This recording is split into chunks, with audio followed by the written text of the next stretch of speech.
6 daily phrasal verbs you must know to speak English fluently. Hello and welcome to MS English Diary.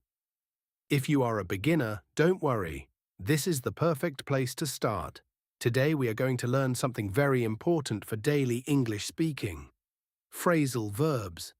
A phrasal verb is a combination of a verb plus a preposition or an adverb that gives a completely new meaning.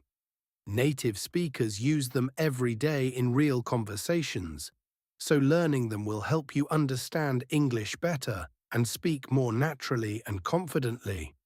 Today, you will learn 6 simple and useful phrasal verbs with clear meanings and easy examples.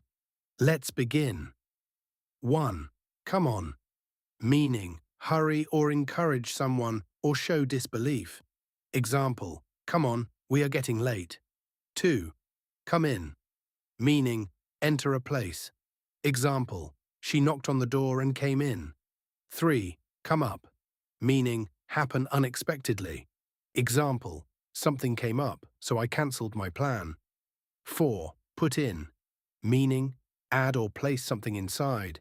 Example, he put in some salt in the soup. 5. Put out. Meaning, stop something from burning. Example, the firefighter put out the fire quickly. 6. Get rid of. Meaning, remove or throw away. Example, I need to get rid of these old papers. Keep learning simple, but stay consistent. Use these phrasal verbs in your daily speaking and writing. Remember, fluency is built step by step, not in one day. You are improving every time you practice. Thank you.